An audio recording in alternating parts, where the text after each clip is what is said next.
Ahoy, and welcome to Titanic Talkline. I am Alexia, and for the fourth time, I am joined by Gally. Hello. Ahoy, hoy, hoy, hoy, hoy, Hoy, hoy, hoy, hoy, hoy. hoy, hoy, hoy, hoy. We could do the whole episode like that. It would make about as much sense as a lot of what went on. Oh, if only I could just respond to every single question you had with ahoy, Ahoy. ahoy. Uh, we are here to discuss episode 4 of the 2012 Titanic miniseries. This is the Julian Fellows miniseries, and this is the final episode. And we open with a first class dinner in the a la carte restaurant. This was accessible only to first class patrons. This was a real restaurant. It was not included in the Titanic's fare. You did have to pay, and it was staffed completely separately. But we're having this dinner with all of the fancy people. And my first note says Georgiana does a Tommy Wiseau laugh. I said let's start with not like other girls, Georgiana. Although, did we want to do the Wikipedia Oh summary yeah, let's do the of what this Wikipedia. is? I got really distracted because You I wanted to really get right into it? well, I wanted to get right into it because I thought my note was very interesting, only funny because just as you were saying, not like other girls, Georgiana, but then there was also that laugh she does where it's very like this was such a fake laugh she does, like ha ha ha. It was Yeah, like it might as well have just been a villain laugh. right. But again, it sounded like Tommy Wiseau in the room. But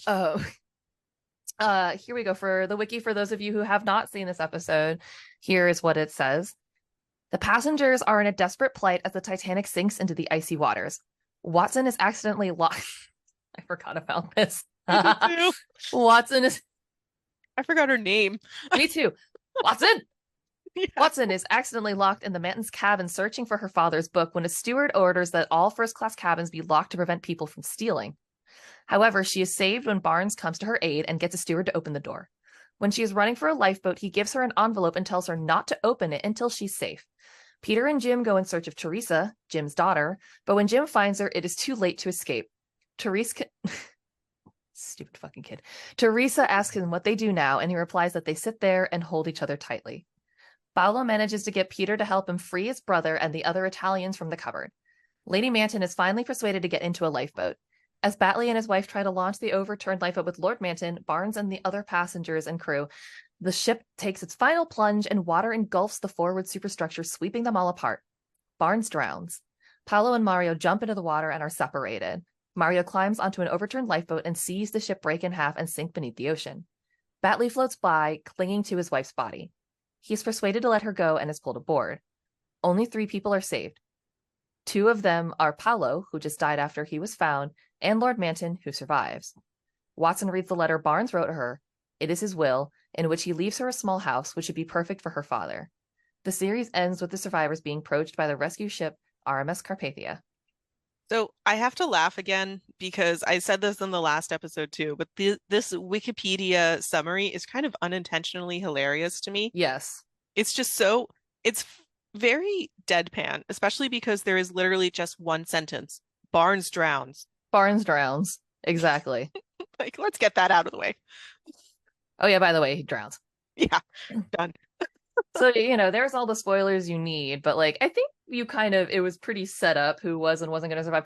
I for sure though thought Watson the maid was going to die. Just she was just such a weird nervous wreck. I thought she was going to have some sort of panic attack or thing with the ship I when the thought ship so too. started sinking, but Or no, she as a was going to like go after the brooch, like she was going to toss it into the ocean and then be like, no, and have to go in after it or something. why would her father's book be in the first class cabin? That like just occurred to me. Shouldn't it be in her cabin? It's her book. Why was it in Lady Manton's? She hasn't she been, am I misremembering that she has been like storing some of her stuff with Lady Manton's because she's like, oh, Lady Manton never checks on this stuff in the first place. So I I'm just have going to keep it with it. no idea, honestly. I thought she was saying that in regards to her jewelry. You know, When the she more was that I saying, go on. sorry, I was gonna say is like I think that she was explaining to Barnes that she never checks her stuff, so she wouldn't notice the jewelry is gone until they made it to New York. Yeah. And so the more that I think about it, I feel like Lady Manton's maid probably had a really fascinating story arc that we never got into. Like we get these weird little bits and pieces, like she's the main character in a different story. That's the whole and we're just like, oh, hey, I wonder what's going on with that story there, with the book and the brooch and her relationship with the manservant and him leaving her, all of that stuff. Like we don't get any of that insight. No, when he leaves her everything, it's kind of surprising because you're like, wait, where did that come from? Why? Like, she's just running all around the ship, committing crimes and setting other people up for them, and is rewarded with a house and her life. To argue that the last episode where she was just crying incredible tears and just completely breaking down sort of came out of nowhere because we didn't have all of the emotional backstory for why it was leading up to that point. That's one of the crucial flaws with doing this, like, skip back and forth storytelling, because you often end up showing the climax before the setup, and usually it shows enough to kind of give you intrigue, but in this case it shows enough just to not give you anything. Yeah. And then when it goes back and offers an explanation, the explanation is almost just not good enough. Yeah, it was enough to just make me kind of annoyed at her character, but more annoyed at the storytelling. Like, Yeah. why are you giving me all of her emotional highs and lows, but none of the understanding of the why? Right, because it all just comes in this weird exposition where she blurts it all out and then she explains her plan and this and that. It's all done in dialogue with, and it's not done in good or clever dialogue. It's just that it's that classic, oh, you've caught me. Yeah. Yeah, you've caught me, so I'll tell you my entire plan. Yeah. Um, Back to the actual episode, after Georgiana Wiseau laughs, there's this really uncomfortable conversation between Jim and Mary. By the way, in their room with all their kids around them, like the kids are asleep, and I will also say that some children definitely do just like sleep through storms. So, maybe that's the case here, but they basically have a conversation where she's just like, drop it about me and this other guy making out. Leave it Yeah, Peter. alone. I won't kiss him again. And then she says to him, he won't kiss me against my will, making it super specific that it's sort of like it wasn't against my will. She's basically telling him to his face, like, I wanted Yeah. that. It's like, well, he did against your will. She's like, he won't kiss me against my will. It's like, okay, but he will kiss you again, is what you're saying. I, and I think so. Firstly, I always hate this in films where people have a conversation about 2 feet away from other people. And it's Yes. like, oh, they can't hear us whatsoever. It's totally fine. But I think that the kids were pretending to be asleep because how many times as a kid did you pretend to be asleep when your parents were either arguing or talking about, say, your Christmas gifts? And you're just like, I'm just going to listen in on this. Or Let's you just or your siblings, if you're me. Yeah, or your siblings. So I think that that was intentional because why were they arguing in a closet? Like they could have argued outside if they were like, In the shh, hall, we right? don't want to let the kids hear. Yeah, Yeah, or boat deck. boat deck. But yeah, Mary kissed Peter and hates everything and everyone. She Again, whoever wrote this series doesn't like women. They really don't. They don't like women being happy. Even Annie with her 24-hour fiance did not Yes. like being happy. No, and I absolutely love this super weird setup scene where Paolo brings Annie down to meet Mario. And he's like, so you said yes, right? She's like, I didn't say yes. And he points out accurately, it's like, you came down here to meet me. That's, kind of a good step. Just Hmm. saying. It They're just children. I love how quickly they're moving. It's like 5 days into meeting someone. Please meet my family. Also, we're engaged. Okay, so this is sort of unrelated, but like, we had practice yesterday. Hmm. And one of my teammates brought her daughter. Her daughter is 5 years old, and her daughter spent most of the time drawing a very large mural on the ground of a pond and adding, frogs and butterflies, and then started handing out chalk to us, to the team, and was like, you can draw too. And it was great because one of her teammates, OJ, was like, I can't come practice right now, I'm drawing a dinosaur. like Yes. like the child has told us to draw. I'm making a butterfly here, you're gonna need to let me go. Yeah. But I recently got back on my Adderall, and that makes my heart rate rise a little bit, and it's been super super hot, so I wasn't quite feeling 100%, was sitting out a little bit more than I usually do. And I think this child was just waiting to get one of the adults alone, because she is of that age where she's trying to figure out how other adults are like the adults she knows and how they're different, I think. And, that's why you ask a bunch of Mm. questions, because I'm her Mm-hmm. mom's age or closer to her mom's age. So the first thing she asked me was not my name, not anything like that, was, do I have kids? I said, no. Why? I was like, I just don't. Because I was like, I'm not going to tell a 5-year-old I don't want kids to their face. But she wouldn't let it go. So finally, I was just like, I don't think I'd like kids. And I go, I see a lot of doctors and stuff, and was kind of doing the trail off in the hope that you don't keep asking me questions thing. But then she struck again. You married? No, and I have a boyfriend. Why aren't you married? I'm just like, wow, I need to go back to practice now. So I just ran back to practice and told my teammate, I was like, I didn't realize that you had given birth to one of my Indian aunties. Thank you for bringing my family closer to me.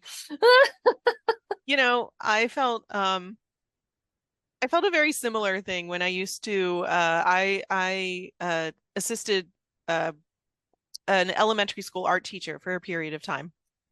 And there was one moment where I was just like up there talking to the kids. I was drawing a Pikachu or something like that on the screen, and Hell yeah. some kid out of nowhere just asked me, "Do you have a boyfriend?" And I was like, "Yeah, I do." And he just looked and was like, "That's gross." Thanks, kid. Thanks. So kids are precocious, and it's kind of funny what they ask. I would hate to, however, be stuck in a closet with 5 children on the Titanic. While you're saying he won't kiss me against my will. Yeah. Yeah. What are my kids going to ask me in that case? I brought up the kid thing because I think they'd very much approve of Georgiana, not Georgiana, of Annie and Paolo, because it'd be like, of course you will get married. You are adults. Mhm. You are adults in love. Marry now. You're doing the thing I'm told adults do, so do the thing. Yeah. That's what she's supposed to do.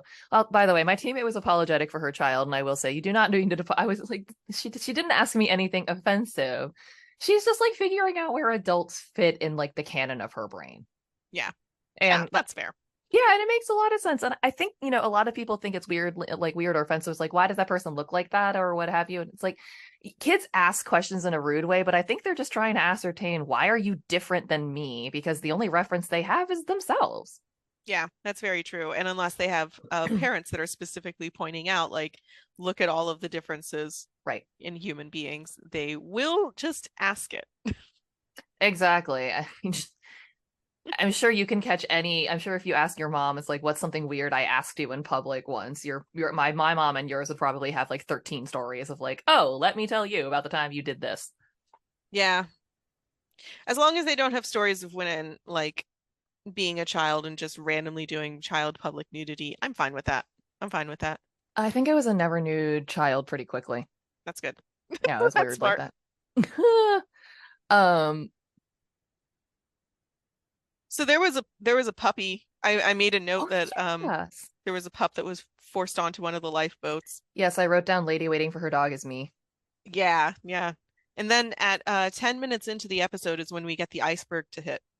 Yeah, this one is earlier in. But before that, I think is the scene.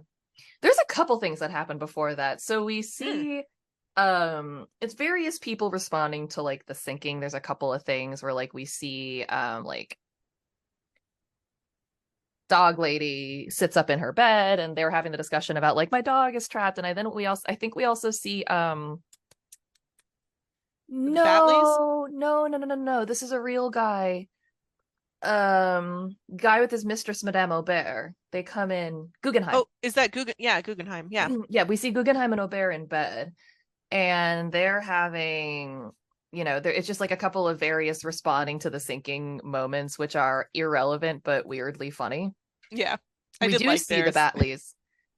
Yes, you're right. We Yeah. do see the Batleys where she is once again being a difficult jerk about nothing. She said one line, everything towers over you to her husband, and I felt bad, but I was also kind of like, ha, sorry, Toby Jones. I mean, it's fair. It's a line you could say to me, and it's not offensive because I'm only 5'5". Like, yeah, everything does tower over me. I am short. Get Yeah. over it. What so was the Guggenheim scene where someone mentioned White Star vandalism, like they were worried about vandals? I could, Oh no, because I wrote down that this show has its own "That's White Star Line property" there it moment. is. There it This is. Okay. this is the oh yeah, this is the book. This is the book debacle where he goes looking for her and is like, I'm gonna kick the door down, and then the guy runs up and is like, knock it the fuck off, and then just lets her out. Yeah. Like this is vandalism. Well, read the room. Read the water that's coming into the room. We Right. gotta do a little vandalism. It's okay. Read the water stains on the carpet, sir. But Yeah. also, like, it seems like a weird move to lock the cabins. I actually think it's a smart move because it will prevent people from trying to come back and get things. Your door is locked. Like, in this case, she gets stuck inside. But, it's a pretty good way to be like, yes, we've checked this room. Like, there's nobody in here. It is Yeah. locked from the outside. Because when you're doing, what the stewards were doing, they're doing a safety check. They're making sure that those cabins are evacuated. They're not just locking them. I mean, they say it's to make sure they don't steal. But the practical thing is also like, we checked this one. You can mark it off your list. You don't have to go back in. Like, you don't have to waste the precious moments checking this room. I think I'm just surprised that they did any level of safety emergency processes. It's really interesting because like you compare it to the safety procedures today where it's, every passenger has a spot in a lifeboat and you know which lifeboat it is. You don't, it's not, do you go to this side of the deck or that? You go to this place. That is your place. And, these pods have many more features for survival and for location and for comfort, all these things. There were not that level of procedure back then. And the crew did a lot of exceptionally good work. I mean, there's a lot of stories of people, of course, losing their heads, but there's a lot of stories, and I've touched on this, where like Murdoch was very diligent in launching and filling his lifeboats as best as he could Mhm. on the starboard side. And then you hear stories about like how Chief Baker Jockin was like, you don't want to get on the lifeboat? That's too bad. I'm just going to throw you into it because you're going to survive, God damn it. So there's those stories, and there's, all kinds of incredible stories of, the crew in the engineering room staying as long as they could to keep the power on, the electricians, excuse me, a lot of engineers and stokers stayed at their post to try to make sure that to rake out the coils, Mhm. the coals, so that the boilers didn't explode. And then there was the wireless operator who died at his post, still sending out SOS signals. There's a lot of things that, obviously this is a fictional depiction. I think that this showing is actually really disfavorable to the crew, personally. Yeah. Well, what so Excuse me. so I do just want to address like what it sounds like you're Yeah. saying is the quartet that went down with the ship, probably the most famous of, oh, they're going down with the ship aside from the captain, represents a lot more people than the average person realized who actually like continued to do their jobs on the Definitely. Titanic as it sank. There's a lot, the orchestra, the quartet, obviously they played, everyone's like literally until the ship sank. It's like they played until the deck listed too much and it pitched them off. I mean, Yeah.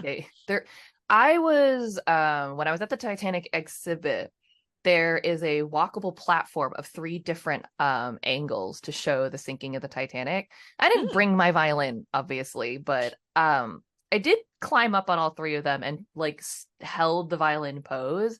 It is nigh impossible on the highest one, let alone trying to play. But Yeah. there was a lot of people, as you were saying, that went down doing their best. There's a lot of people that we, historically lose track of. I addressed it briefly where like Murdoch, there's these assumption of suicide, but it's sort of like no one actually has confirmed where he was in his last, like no one's ever been able to be like, Mm. for example, I saw him, his leg got wrapped in the anchor chain and he went down. Like that's a definitive way to say something happened to him. But there's so many people that went down who had stories of, the last time we saw Andrews, he was running around trying to persuade as many people as he could and to get in, and all these incredible people still trying to do their very best. Mm. But yeah, I agree with you though that this show like does not portray the crew that well. No, it's pretty mean to the crew overall, except for Light Toller, who is a magician. Yeah, Light Toller, I guess, represents all of the good folks on the crew. Um, Literally every single one of them because they did not or could not cast for all of these individual roles. So they just made one guy be the superhero. Which is an extremely weird decision because, again, you see they're not easily identified like they are in Cameron's film, but like you can see scenes with Murdoch, you can see scenes with Wilde, who were Yeah. the chief and first officer. They address Moody, who's fifth officer, by name.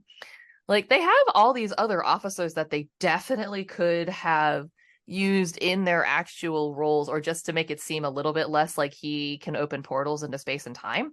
But Yeah. instead, they chose to give us this Terminator man. That's fine. I wish, you know what I wish he did do? I wish he actually like forced the Teresa kid onto the lifeboat Oh instead of her my just jumping God. off. I'm sorry, Teresa's the dumbest child. And I realize that a lot of it is like grace given to kids, et cetera, et cetera. But she's an old enough kid. And her whole thing was the boat's gonna break, the boat's gonna break. It's like the boat you jumped back on is breaking. Yeah. I Eh, ugh. She also like this is just maybe this is my storytelling hat that I'm putting on, but I think I was a little disappointed that Teresa was not the kid that ran off in the very, very beginning when we first see the electrician's family. It was just one of their random It was sons. Sean. It was Sean the son. So I Sean the really sheep. think it should have been a Sean the sheep. I think it should have been a really good through line if they kept showing like, oh, this is what Teresa does. She's dumb and she runs off. She'll She's get afraid of captured. boats. Yeah, she's afraid of boats. She'll get captured by Peter Lubov. Well, returned by Peter Lubov. She'll run off another point, like we see in another episode. And she'll run off of this boat. Instead of just kind of, it doesn't exactly come out of nowhere that this kid is like, no, I need to be with daddy. But it is, it's just kind of strange. It's super strange. And also, what's more strange is Mary telling Peter, her not lover, to help her husband find her errant child. Yeah. Again, I wish that there was more backstory because it would have been very fascinating to know that Teresa is actually Peter's child instead of Or Jim's. something. Yeah, like these are all okay, they're not totally made up people, but there's enough made up people and enough made up history in this show that we should just go full drama and just give that level of backstory to explain why the hell Peter would be invested in any of this, aside from the fact that he finds the woman in a lifeboat who he will probably never see again kind of hot. It's very weird. And it's just weird. That's all I have, because their relationship is set up to be nothing more than that. Like, if we are to believe this story on face value, they encounter each other April the 10th. And if I'm guessing the timeline correctly, they kiss each other on like April the 13th. Mm-hmm. This is the night of April the 14th. Yeah. That's it. She was 100% acting like she's known this man for years. Mm-hmm. It's And for some inane reason, except perhaps that he's a guy, I can also see where, like, maybe if you're fully prepared to die on this ship because it's sinking, and some woman asks you to find her child, it might be like, I mean, I guess, what else am I going to do in this moment? Yeah. But we know in this minute it's significant because she asked him. It's because it's her. Yeah. Also, he doesn't find her. Her dad does, and by the time he finds her, they're fucked. Yeah, so Jim, the electrician, is the one who Yes. finds Teresa. And then Yes. yeah, then they just kind of die together. So it's kind of Yeah. sad, but it's also kind of like I could have seen how some of this could have been avoided if you made the characters have any extra level of human intelligence.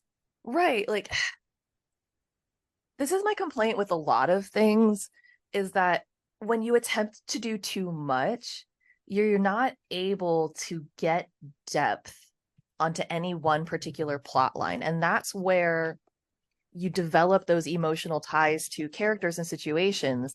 And we didn't spend enough time with any of these characters in non-emotionally fraught moments. And those are the moments where you actually bond with these characters.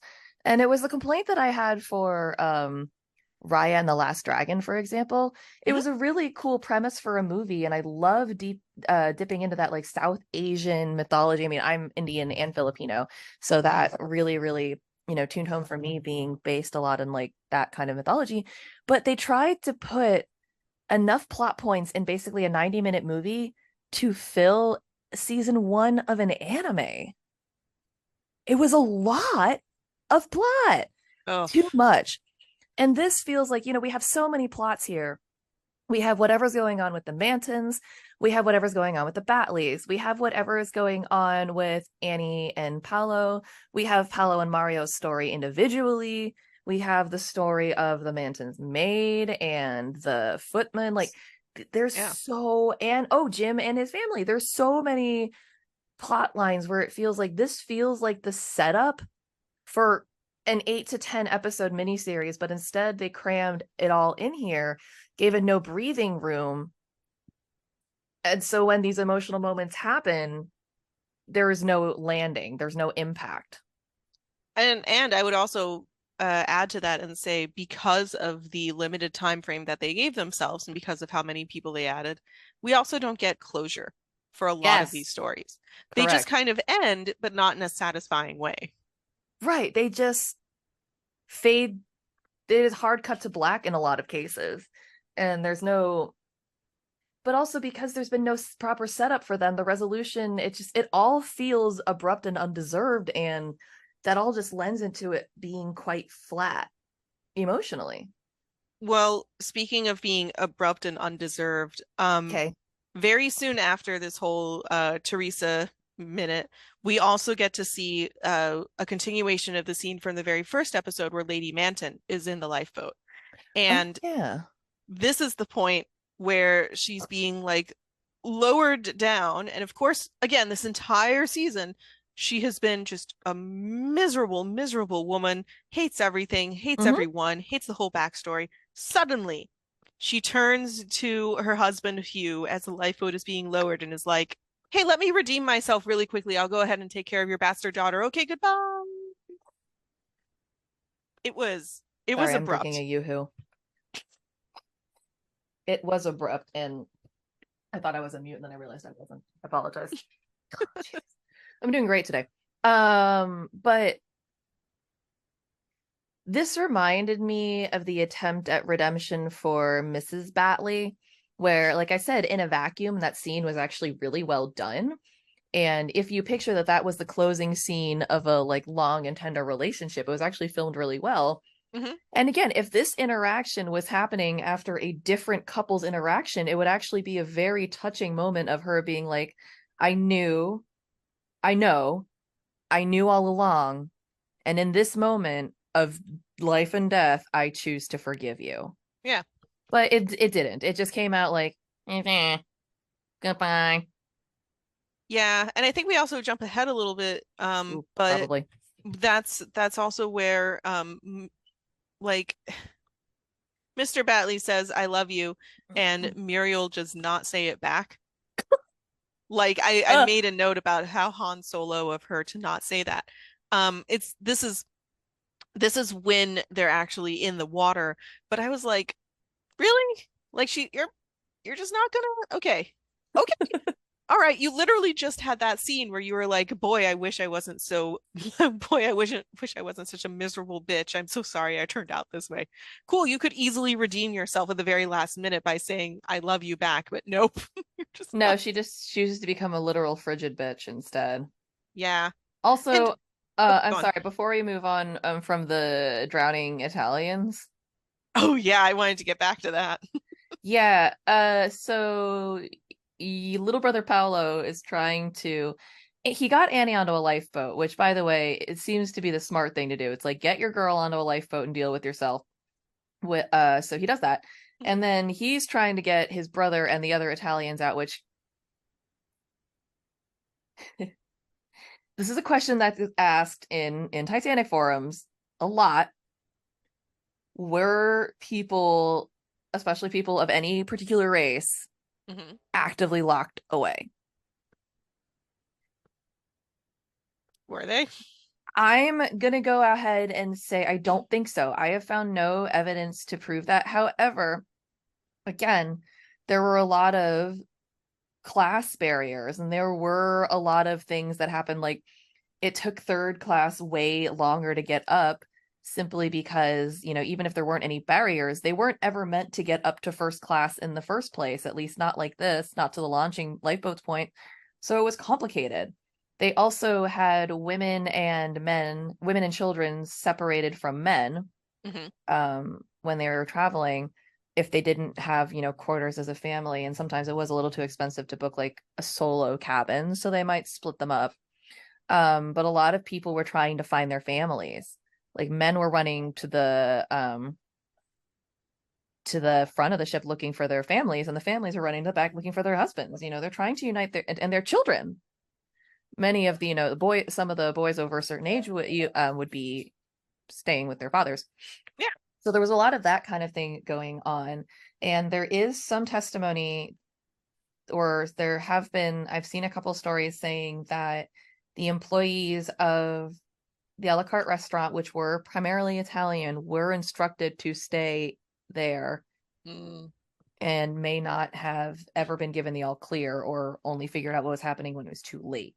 So there may have been those kinds of situations where it was sort of like remain calm, just stay here, and then no one came back for them or what have you. I don't know because that's way harder to ascertain or prove that, if there was never a locked door and the only locked door was, the instructions were to stay here. Right, right. I I think um the reason that we don't know why, like if anybody was locked is because thanks to this show, um Peter would have just shown up and been able to Yes. dive underwater and unlock the door. Like how bloody lucky was it that a expert lockpick just happened to be down showing up where Paulo was? Like, oh, With the piece of wire that was meant to frame him for a crime in his pocket. yeah. Oh, very convenient indeed. Yeah. So maybe what this show is posing is Peter Lubov, Peter the painter, was actually on the Titanic. We just don't know because he was such a hero at the end that he just went around swimming underwater like a little lock-picking merman and just letting everybody out, letting them all be free to go into the freezing water. And then he dies while moping in front of an unlocked door, delivering a strange line about redemption to a bunch of fleeing immigrants. Yeah, I mean, I guess he did he did the last thing he wanted to do in his life. Unlock a door on a sinking ship that's just full of Italians. And then deliver exposition over his shoulder. Yeah, and then just deliver exposition over his shoulder. Um, I I felt like the water acting in the show was not great. I know that water was supposed to be freezing, and it looked like just kind of a nice little bath for everyone. Yeah, so two things. One, in the Cameron film, they CGI added in breath, to Yeah. make it look extra cold, which they did not do here. And also, I think the people maybe just sold it a little bit more. Yes. I think that's truly the clue because I have the episode playing in the background, and people are just kind of like They're swimming. they're swimming. Like Yeah. maybe it's a little cold. Like maybe it's not like the ideal temperature for Yeah, like a but pool party, but they seem okay. yeah, I didn't recall any moment where we even got that visual of ooh, like the shiver, like to denote, oh, by the way, this water is freezing. That's another issue here. Um, it was just kind of like, ooh, let's just have a little swim in the absolutely pitch black waters.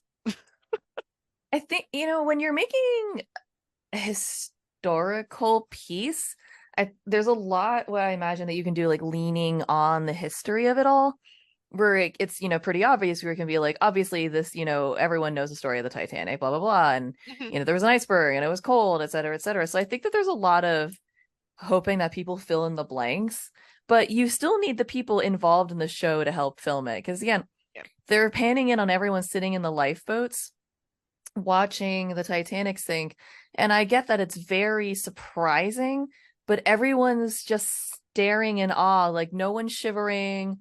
No one's doing the like jaw tremble that you get when you start getting really cold before you start doing a full body shiver. No one's like Yeah. breathing on their hands. There's no indicator that, there's no mood setting.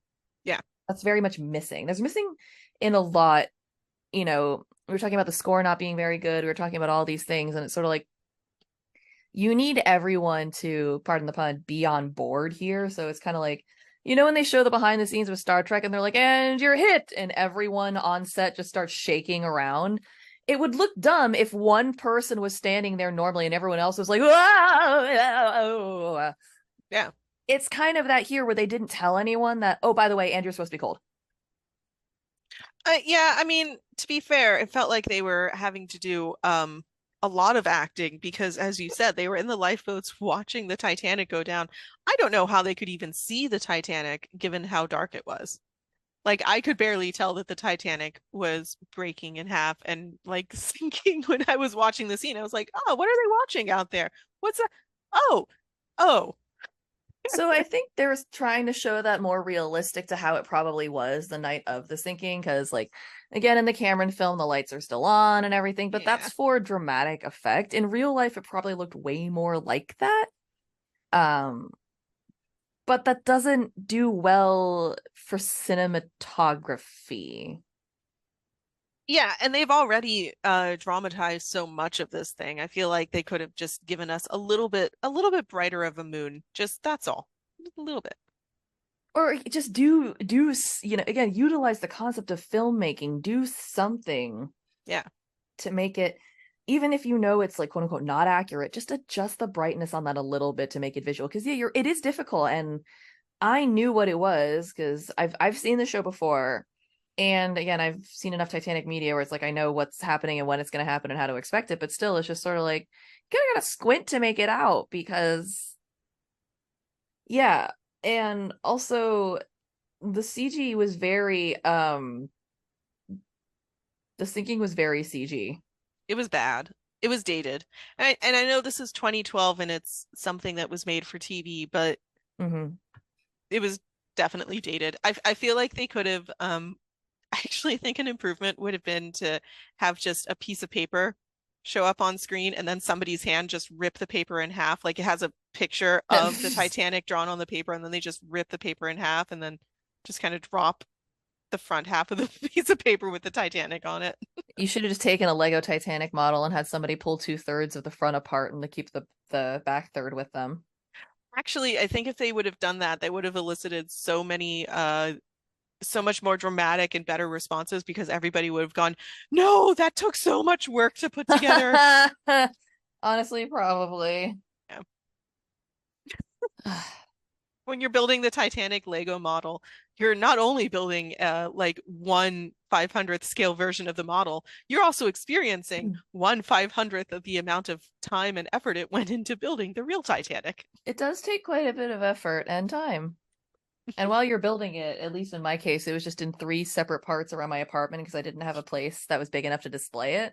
So I had like the bow on my bookshelf, I had part of it in my kitchen, and another part in my windowsill. You were the Kraken. You're just I like, I'm was. just gonna move them my boat. Basically, I was like, I'm just gonna play with the pieces of my boat here. Nobody mind me. Um, So this is the part of the show where we stop focusing on the actual Titanic itself, and now we just focus on all of the stuff that happened on the lifeboats, at least for like a few minutes. yeah. Here is where that a couple things happen. Number one, Maid reads the letter and realizes she's gotten everything from this guy. Yeah, she came out on top for being so emotionally unstable. She did. Um, oh, I also like there's this one where so there's an overturned collapsible lifeboat, and that's where we see all those guys kind of sitting on it. And at one point, Lightoller swimming over, and someone says not to let him on. And Hmm. another guy says, "But he's a second officer." And the other guy responds, "Well, I can't help that." I like that. I do too. That's Like, such well, a that's not not my my fucking problem. fault. I did like that, but Yeah, this is also where we get our Rose and Jack moment with the Batleys. It's kind yeah, of a reverse Rose and Jack. yeah. They pull him from the water, but he was staying afloat by holding onto his dead wife. Yeah, yeah, and poor John Batley was so far gone that he's like, no, no, no, she's just sleeping. I'm sure she's fine. Yeah, and they were like, no, no, no, it's she won't be mad. Just let go. Just. But she's just taking a little ice nap. I mean, she did talk about how she wanted to be preserved. But they so he gets pulled in. They also like they show kind of the rescue of Paolo and Lord Manton. It's just kind of like, oh, to me it felt very, oh, who's that over there? Oh, other main characters? Okay, we got to bring him in. Right. It was very they didn't bring anybody else in. It was just them, the three, it was two main characters. Um and Paolo dies, but when they bring them back, Annie, runs over there and is like,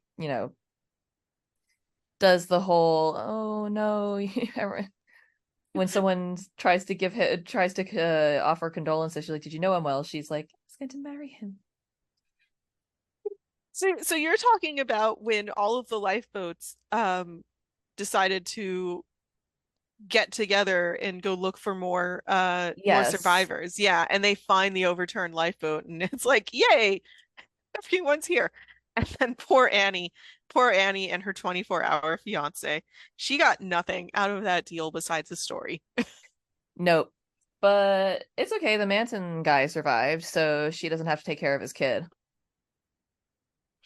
Honestly, the like best character of this entire show is Hugh Manton simply because he doesn't really have any stakes. You know he's going to survive. He's rich, so he seems to be able to, but like rich, but a nice rich guy, at least in the context of the show. So it Yeah. seems like he'll take care of people and like just be a decent human being. I'm sure, I know he's a fake character, but I'm sure in reality he would have been a monster.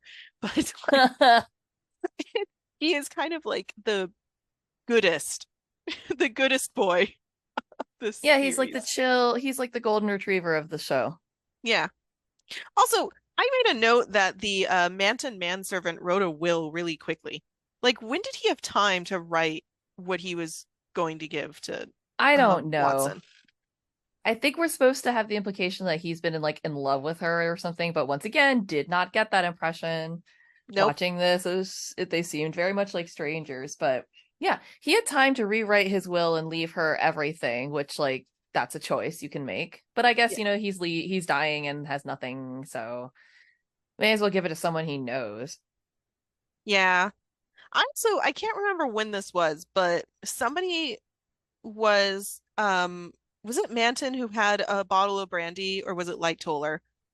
there was somebody who was able to basically buy their way onto the overturned boat where they're like, I have brandy with me, and everyone was like, oh, thank God. I don't think that happened. I think Dorothy Gibson was like, I have brandy, and she runs it over to Manton. That's it. That's it. Okay, you're right. Yeah, Dorothy Gibson had brandy, gives it to Manton, and within about a quick sip, suddenly he is the warmest man on the planet. He's alive. He's like, "Ugh, ugh, I'm Yeah, here." yeah. And then after they celebrate, Mrs. Manson looks at Annie and just goes, "I'm so sorry." How does like I guess they did kind of interact with each other, but it's not like there was any like I don't think they did. I think it was just kind of one of those things where it's like, "Oh, you're grieving that dead person. yeah, I guess Sorry, that's fair. you're spoiling our celebration."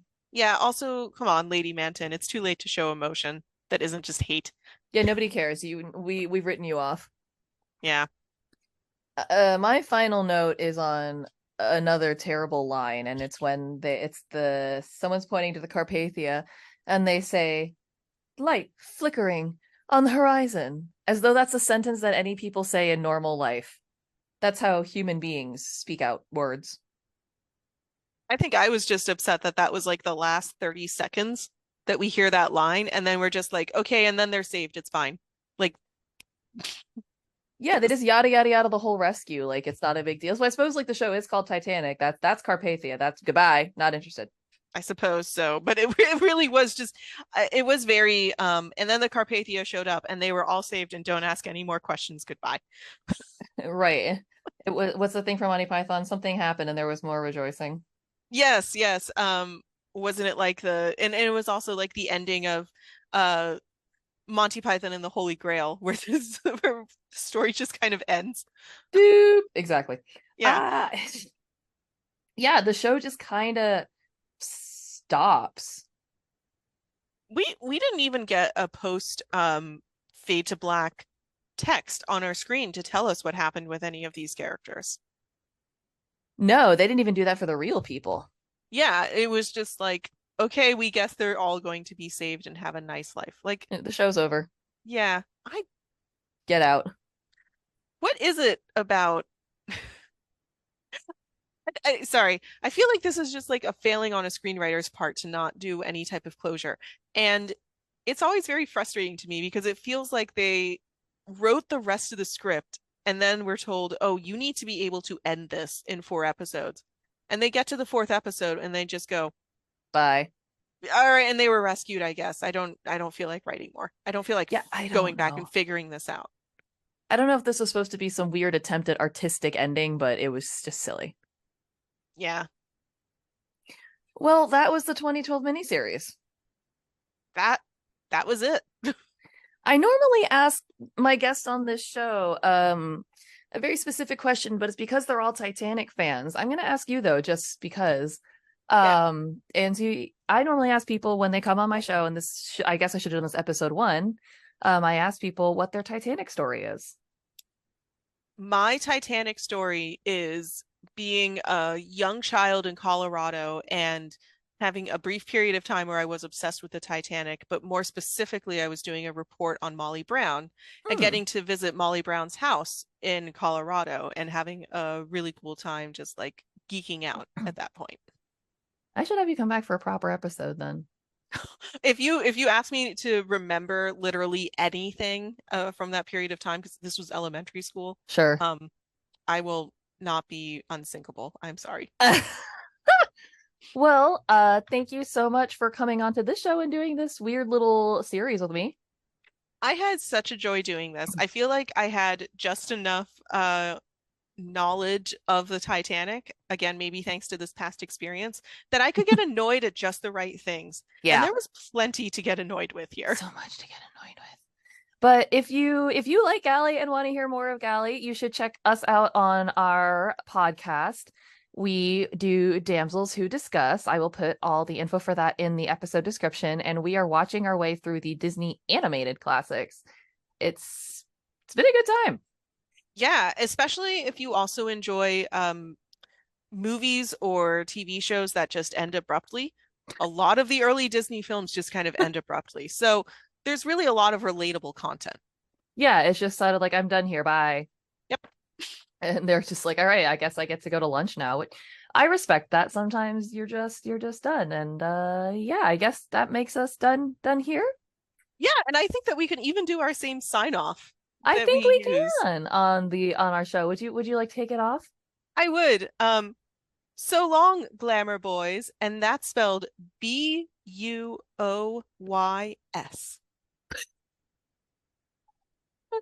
So long, glamour boys.